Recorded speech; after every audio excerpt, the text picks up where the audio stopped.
What is up, jabronis? JJ back here with Snyder and also G Risen to talk a little college football. 3 bowl games for this afternoon. Apologize for being a little late. I know we're 11 minutes late. I take all responsibility for it. This isn't like one of those like where Mangone showed up 10 minutes late or, Kegger showed up 10 minutes late. No, everybody was on time. I was the problem. But no, looking forward to talking this slate, some betting options and also some DFS stuff. There's some nice tournaments on DraftKings. I haven't really looked on FanDuel, though. Is there any big, good contests on FanDuel as well, Snyder? They already started. They started with that North Carolina game. I didn't really get much action down on that as I wasn't as prepared this early in the morning, but ready for this DraftKings slate. We got some good contests going. Ready to roll here. We got some good spots. Awesome. And I don't know if you guys can tell, I'm sounding a little better these days. My last video, I think I sounded like I blew 5 dudes right before I did the video. My throat was all clogged. Only 5? Yeah, only that's on a good day. Yeah, so starting to feel a little better. Yes, may have been hit by a little bit of COVID, but we're good. We're alive. So yeah, excited to talk on these games. I guess we could start with the first one. And it's not right before the video. You mentioned some good news on O'Connell, so I guess we could start with that because I know that's a pending thing for certain individuals and how they want to bet this game and whether O'Connell will play or not because Purdue's already missing bodies. So what do you got there? Yeah, I just seen one of the beat writers said, in case anybody's wondering, Aiden O'Connell is on the field and he's warming up for this Music City Bowl. Definitely like this game. It's got a total right around 64 points. I think Tennessee's going to have their way with him with the passing game. I definitely like stacking up Hooker with a couple of his passing options. And we've got a couple of running backs for Tennessee. I think that more people are going to be going towards Jabari Small with Tyrone Evans out this week, but we can get Jalen Wright, who's seen just as many carries as him in the last 2 weeks, 2 final season games. We got Jalen Wright at 2,000 underpriced on him, and he's going to help us build in some more studs, I think, from the passing game. So I'm leaning towards Jalen Wright for the Tennessee rushing side, and I want to play a couple of these Hooker's pass catchers, mainly Tillman and Velus Jones are the 2 guys I'm looking at. Javonte Payton's more of the deep threat. I mean, he's like a GPP type guy, but on the Purdue side of the ball, Purdue's going to be without their 2 leading receivers, which is really going to hold them back. But we do have Jackson Anthrop there. I think he's a great play this week. We played him sometimes throughout the course of the season. He had a few big games for us this year. And the other guy, that's going to be TJ Sheffield and Brock Thompson are the other 2 guys I'm looking at. I slightly lean to Brock Thompson at 3,600. I think he's the good value option for this game. But yeah, with Purdue being without David Bell and Milton Wright, David Bell accounted for 27% of the market share, and Wright was 16% of the market share. So they're losing a lot of their receiving stuff here. So I think I'll be looking for Anthrop and Brock Thompson mainly. With I'm just going to fully stack this game mainly in a couple of my builds. So I'll be playing both quarterbacks and a lot of the pass catchers in this game. Awesome. G Risen, any thoughts DFS betting wise on this game? I mean, I like Tennessee. I just think Purdue's way in over their head. I mean, you look at the teams they played as far as their passing offense, as we were talking, Snyder and I were kind of talking a little bit before. I mean, they played Iowa, Northwestern, Indiana, Minnesota, UConn, Wisconsin, and Illinois. All of them rank out the top 100 in passing. And then Ohio State walks into town, and we all know what happened in that game. They got absolutely torched by the Buckeyes through the air. So for me, now they're missing their top defensive end, who is their top playmaker on that side of the ball. So to me, I just think Tennessee is just going to throw it all over them. I think Tennessee is going to smash them. And then, too, I was reading here, Tennessee has 2 guys that are just special teams juggernauts. Their kick returner and punt returner are both really well. And Purdue is one of the worst teams in the country in both of those categories. So I think that you could be looking at, some shorter fields, some possible big kick return. So everything I see here leans me to like Tennessee in this spot. I mean, this spread has jumped so much here since all these news with all these guys out. I mean, I think it's changed the most of any game that I've seen so far in the bowls. But yeah, I think Tennessee, I mean, it's the Music City Bowl. I mean, I know they're over there on the other side of the state in Tennessee from Knoxville to Nashville, but I just don't see Tennessee losing. Yeah, so I gave this out yesterday. Tennessee team total over 35.5. I got it at a pretty good price. as well. I think I got it like minus 104. Now it's a little higher. And now the number's even higher, like 36.5, 37.5. But 36.5 right now is at DraftKings at minus 120. I'd argue 35.5, 36.5 are very similar. And for me, so it's much in agreement with you guys that this offense really should fuck today. Now, I'm not a huge Hayden Hooker guy. I think he struggles with very easy reads. But with that said, Josh Heupel running this offense for Tennessee, play calling wise, has really elevated Hooker's game. And Hooker has actually been a better passer than I would have expected him to be. This offense has had some very high upside this season. And to your points, when Purdue's played good offenses, they have really struggled to stop them. And Purdue plays super fast. Like, this is a game that likely will play at near warp speed. And I think Tennessee, with extra possessions against a defense that's really not built to stop the pass or explosive athletes, I think it's really going to have a tough time today keeping Tennessee out of the box. And yeah, it's a big number. And yeah, if Tennessee's up big, they're not going to have any huge reason to step on Purdue's throat. But Purdue's likely going to get theirs today enough where Tennessee's going to have to keep scoring. And you could bet the full game over, but I prefer the Tennessee side primarily because I just don't know how over 4 quarters this team is going to be kept out of the end zone. I guess it would be 5+ times, right? So you more or less need 5 touchdowns and a field goal. Yeah, Tennessee should be able to get there, at least based on yardage alone. Like, to me, this should be a 500+ yard game for Tennessee. And if that translates to 37 points, great.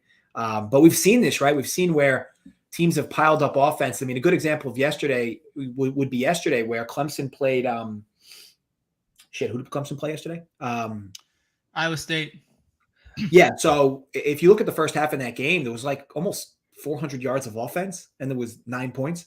You can have things like that happen where you have big plays, and then you have penalties after the plays that back you up, or you have a turnover at an ill-timed spot, you have a missed field goal, whatever you want to call it. So yardage doesn't always translate to points, but like, again, for me, the handicap is all about me thinking Tennessee gets over 500 today.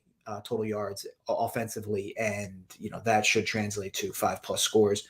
Granted, of course, if they don't do themselves any disservice in special teams or turn the ball over at an egregious amount today. But other than that, really like the spot. And that's for DFS. So Snyder mentioned a bunch of spots, and I'll talk on a few of these as well. So on the Tennessee end, I think Hooker, correct me if I'm wrong, Snyder, what do you think? Hooker and Patty are probably going to be the 2 highest owned quarterbacks today. You agree? Yeah, I would agree. I think Hooker's definitely the best play on the board. I think he's going to score the most points. He's projected the highest.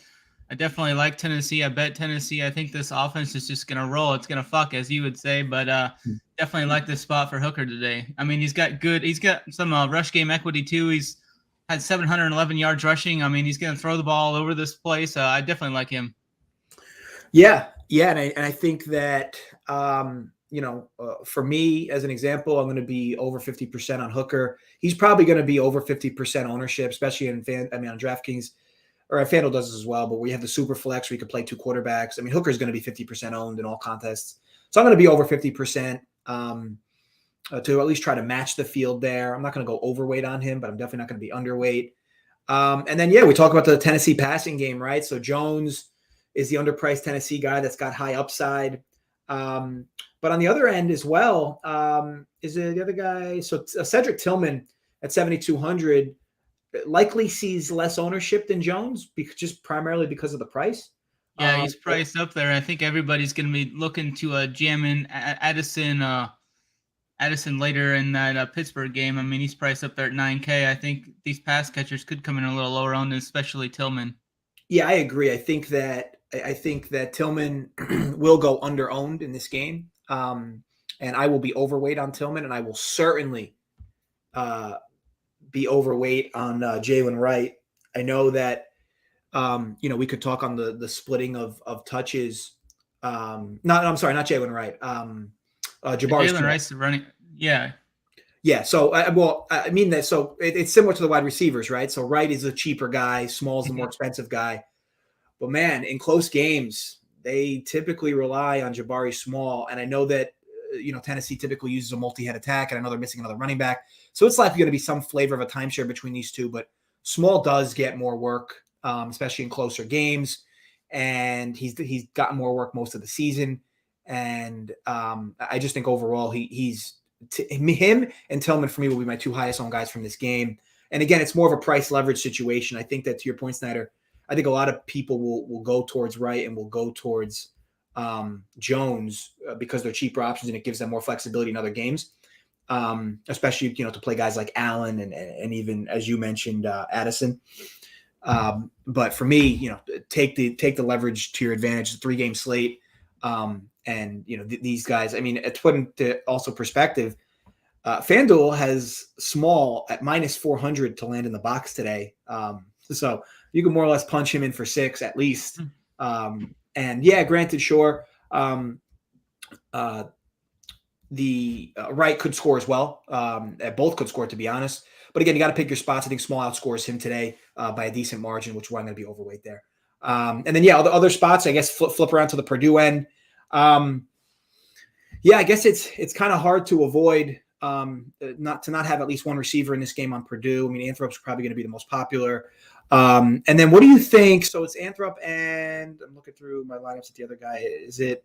I kind of lean towards Brock Thompson. I think he's going to be more of the popular guy as he's projecting pretty well. He's only 3,600, so I think he's going to be kind of the popular guy. Everyone jumps in there. I kind of wonder how much do you think Aiden O'Connell is going to be owned here? I think he's going to be probably 3rd or 4th on the ownership here. It's tough to fit him and Hooker. It's tough to stack this game if you want to get Addison or Allen from the later games in here. Yeah, I guess that's the interesting part, right? Like, this game very likely shoots, and you're going to need pieces from it. It's just a matter of getting the pieces right. Look, I think at the end of the day, I think if you're somebody who's going to run one lineup out today in cash or even in tournaments, just going to run one dart out. I think you got to play some leverage options. Some of the higher price guys that'll likely be a little lower owned, but you could very easily go stars and scrubs with the way the pricing is today. We'll talk on the Michigan State game as well, where some value is of course there. But I just think overall, to me, on 3-game slates like this, you got to look for leverage spots and ownership to take advantage of. And I like the point you brought up on Thompson, because he's likely going to see some decent ownership today at 3,600. He should be on the field most of the game because you got a lot of pieces missing from Purdue. So I like that spot, and I think that. Look, we've talked on this before, where there's certain parts of these games where it's like, I want to dodge this game and hope to stack another one. Man, doesn't really seem like the game to dodge. But it is going to have to be a game where you get the players right, because there's going to be ownership scattered all over this game.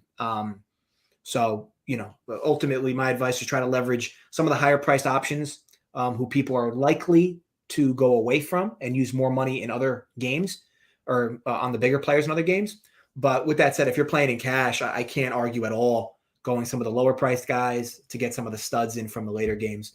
Okay, so we'll move on. What about the tight end for Purdue? Did you guys, Durham? Did you guys think about him at all? If you look at his game log, he looks like he was involved in the offense with these 2 main receivers. Maybe he goes to a guy like that, and everybody's going to be thinking about playing these, second-tier receivers, and he might just go to his tight end. So I think that's an option too. He's 6,500. If you look at his game log, he had a 9-catch, 112-yard performance here a couple weeks back. So just another option for you to throw out there.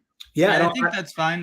He had a 10% market share this year, average about 35 yards a game, about just under 5 targets a game. I think on average, I think he's solid. Yeah, it's a fine play. I think he's going to come in lower owned than the other guys for sure. Yeah, from a leverage standpoint, it definitely makes sense as well, especially if you're throwing out 5-6 lineups. I think you're going to need exposure with one of them to him as well, because I think it'll help. First of all, it frees things up. He's super cheap. Okay, so next game up would be so Michigan State and Pitt. Now this is the start of the New Year's Six bowls, I believe. But of course, you're missing the big stud from Pitt at quarterback and the big stud from Michigan State at running back. And how do you fill in the rest of the pieces? So DFS wise, Snyder, you want to talk a little bit about it? Yeah, it's Pittsburgh offense is going to look a lot different without Kenny Pickett, and they're also going to be missing Taysier Mack. I think he was 3rd on the team in receiving this year. So So that's definitely going to hit this. I mean, Jordan Addison is coming in at 9K at 9,600 on FanDuel. Definitely the best raw talent play on this slate. I mean, he's seeing upwards of almost 14 targets a game on average. Catch 1,400 yards on the season, average 114 yards a game. I mean, he's just hands and feet above anybody else on the slate from a talent standpoint. But getting the ball to him could be interesting. They're going to have Nick Pettetti in there. I mean, he didn't see much work at all. He's been kind of a career backup, so I kind of worry about him being able to get the ball there. I mean, Michigan State has a pretty good rush defense, good defense overall. We got a low total in this game, or actually this one's not as low. It's 55, so it's about 10 points less than the other game. I do think from the Michigan State standpoint, I do like the passing attack. I think a lot of people are going to be going to the running attack with this Michigan State with Jordan Simmons and Elijah Collins should be splitting up the work, I think. Simmons is more like the straight-ahead runner. I think Collins is a little more shifty to his running abilities, but I don't think people are going to be focusing on Peyton Thorne, Jalen Redd, and we have Jalen Naylor back for this game too. So I think the Michigan State passing game is a way to kind of leverage off of the cheaper running backs here with Kenneth Walker out.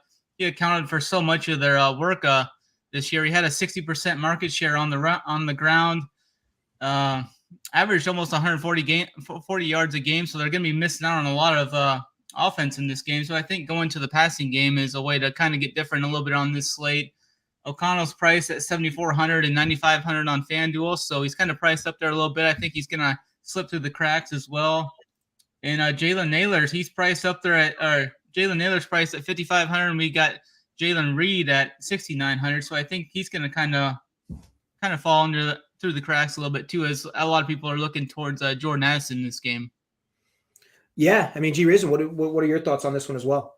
Man, I think I would stay away. I mean, here being in Michigan, I've heard a little bit on the radio how they feel as if Michigan State is not going to have that much success running the ball. I mean, the Panthers only give up 2.7 yards per carry, 91 yards a rushing game. It's 6th in the nation. So, and they're also ranked second in the nation in sacks. So, I mean, Narduzzi's an ex-Michigan State coach.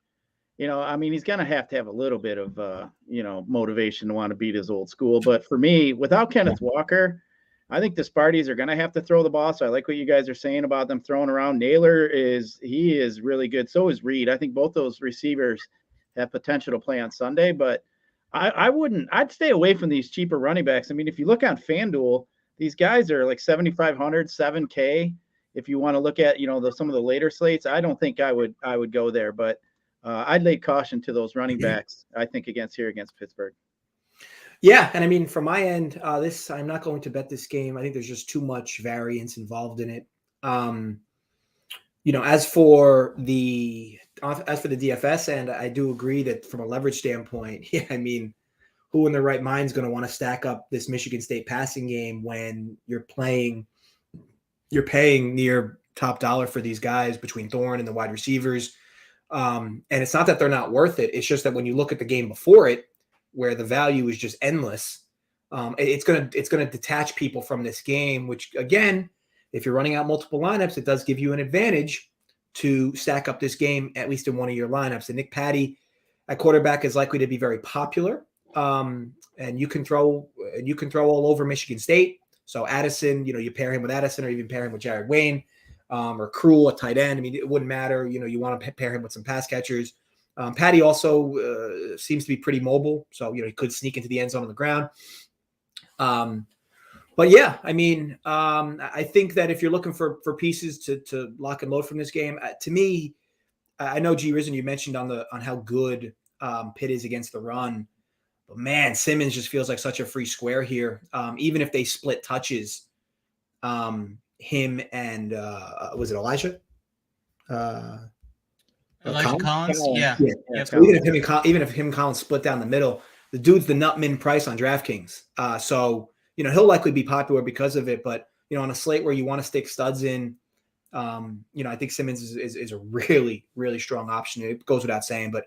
Again, to that point, though, I think a lot of people are going to go towards Simmons. So I think if you're, again, running 5, 6, 7 lineups I think you should have some Collins exposure because, people are going to prefer to probably go Simmons. And it leaves you, as Snyder said, it leaves you the door open with Collins.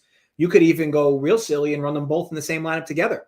and just hope the Michigan State run game does enough. Because think about it, at those prices, you don't really need them to do much of anything. I mean, you need them to maybe catch 1 or 2 passes, maybe run for 50 or 60 and score. They do that for you. They'll get there. Now, granted, if you run both of them at running backs, it does take you away from other running backs that you could have, which might, minimize your value. But as far as being different, if you played them together and those two just went off, yeah, you'd be on an island with that lineup. So, ultimately, this is a game where I think that you play, a wide receiver here, running back here, stack if you're running multiple lineups. But other than that, it's a tough game to want to love from all angles. I think if this slate was a little different, like if that first game wasn't what it is with the value everywhere, I think this would be a great game to stack, which I guess means it's a good game to stack regardless, because if that first game happens to underachieve, I mean, yeah, you're going to be in real good shape heading into I've got one thing to say. With stacking Tennessee, usually we look to stack full games, but I haven't ran the price to see if this is even possible. But like running Hooker with 2 pass catchers and then bringing it back with this Michigan State pass game, I think that's kind of a way to get different in a stack. We don't typically like to do that. We typically like, in GPPs at least, just stack a whole game and just hope it shoots out. But maybe stacking both of these pass offenses together is kind of a little way to get different. I'm not sure if the salary allows that yet. I haven't tried to do that, but I think that's interesting if we can get that to work out.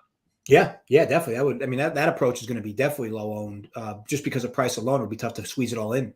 So I think that people are going to be uncomfortable when they're building that line, especially if you're doing it by hand. So I could definitely see how that would be on the lower ownership end of things. I think like a kid every time you guys say Hooker, and I think he's on the Volunteers. It just kind of makes me laugh. You got a Hooker, a quarterback on the Volunteers team. I mean, it's, you can't make that stuff up, man. Last but not least, Wisconsin, Arizona State. So, I bet this game first half under 21.5. Got that at FanDuel.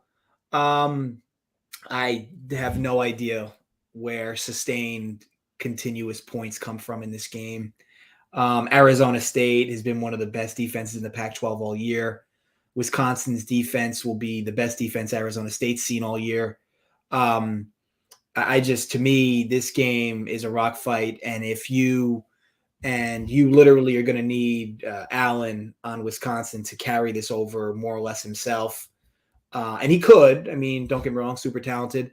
And that O-line is likely to push back Arizona State at times today. But yeah, I think at least even in the beginning, I think it plays slow. I think as these two teams try to figure each other out, Wisconsin definitely has some severe advantages. However, in a low scoring game like this, it's hard to love the idea of laying 7 with Wisconsin. But again, if I was gun in my head, I would lay it, not take it with Arizona State. This has more to do with Arizona State. Just this is a game where they're going to be in quicksand. They're missing one of the running backs transferred out. I haven't loved their quarterback play. And even since Edwards has been there, this team has been more defensive minded anyway. But all in all, it is really tough to love anything about this game from a scoring perspective. DFS wise, though, the options seem pretty clear. Snyder, what do you think? Yeah, I don't really have much interest in this game at all. It's got a over under a 42, right around that 42 mark. It looks like 41, 42. Arizona State's going to be without some guys here. They're going to be without both running backs. Rashard White declared for the NFL draft. Trey Nam entered the transfer portal. Arizona State's also going to be without some guys on the defense. Both their cornerbacks are going to be out, along with linebacker Darian Butler. He's going to be out as well. So I do think Braylon Allen has a chance to have success in this game. I think they're going to give him the ball right around 20, 25, maybe even 30 times in this game. I think he's the guy I'm looking to target in this game from overall standpoint. Don't like much of either passing attacks in this game. I don't really like the rushing attack from Arizona State either. Wisconsin's been good against the run, but therefore, Arizona State's been good against the run too. It's kind of going to be a rock fight, I think, for the majority of this game. But I do think Braylon Allen has what it takes to hit 100 yards here and possibly find the end zone 1 or 2 times. I think he can pay off his price tag. I think he's the only option I'm looking at in this game from a DFS standpoint. Yeah, G. Risen, what do you think? Yeah, that'd be about the only guy. Looks like he gets 20-plus carries all the time. I like what you're saying, JJ, about the under in the first half. I've been preaching that to my people over here in the Detroit area on my other Woodward Bet show about betting. If you like the unders, bet the first half. It doesn't necessarily mean anything to them at halftime. They're not always trying to push the scores in there at half a lot of times. So, I do like that. That's generally a way I've been going here more recently. If I like an under in a game, I generally will just bet the first half under. So, I like that you got that in at 21.5. That's a pretty good number. I mean, this game is going to be a slobber knocker. I mean, you look at here, you got Herm Edwards. All I can hear is playoffs. What do you mean playoffs? That's all I can hear in my head every time I hear that dude's name. But this game here would probably just be a slobber knocker. I mean, Wisconsin, we know. I mean, I'm in Big Ten country, so is Snyder. I mean, we know how it works here. I mean, they play a slow style game. They're just always going to run. They got big fat dudes on the line that just push everybody all around, and that's what they're going to do today. I think they're going to do the same thing to Arizona State. So I do like Allen. I think it's going to be maybe let's call like a 21-10 game, something like that. I could see. Yeah, I think Wisconsin's going to win this game, and I think they have a chance to roll in this game too. They could get away from this game. I think it could be upwards of like 24-7 or something in this game, possibly. Yeah, I'll tell you this. I'm running 7 total lineups today on DraftKings, and one of them is just to be different. One of them is a Wisconsin with Graham Mertz and 2 pass catchers. His price is practically the bare minimum for a quarterback, and I just think that if the dude throws 2 touchdown passes today, I guess what I'm getting at is Wisconsin's going to score points today. And if it's not going to be Allen, these guys are like the stone min price between wide receivers and Mertz. And I know Mertz sucks, but again, Wisconsin's going to score today. Their offensive line is going to keep this offense, their quarterback and running back upright. And it's more or less a hedge against so I'm going to be overweight on Allen. I know he's going to be high owned. He's probably going to be like 70-ish% owned. I'm going to be like 90% on him. And for me, the Mertz lineup gives me a reverse hedge against it because Wisconsin gets shut out tonight. I mean, there needs to be an investigation. They're going to score points today. Obviously, it's not going to be a ton, but with their pricing of these dudes, it's not going to matter. Like if they scored, I think their team total is like 27.5, something like that. Like if they get 27, which would be 3 touchdowns, 2 field goals, or 4 touchdowns and a missed extra point, the points are somewhere, and these guys are super cheap. So I think that. I think it's a decent leverage spot to hop off. Which receivers are you looking to target? Are you looking at like you got Ferguson, Danny Davis, and Pryor are the top 3. They all have market shares over 20%. So 2 of those 3 are you looking at? Yeah, Davis and Ferguson. Yeah, I like that.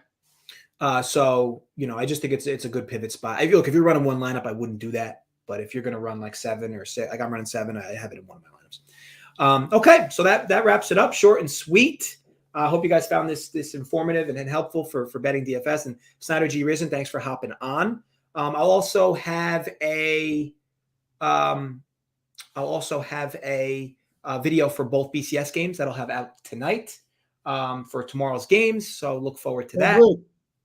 And and ultimately, look, guys, stay safe. As always, gamble responsibly, run pure, and we'll catch you next time.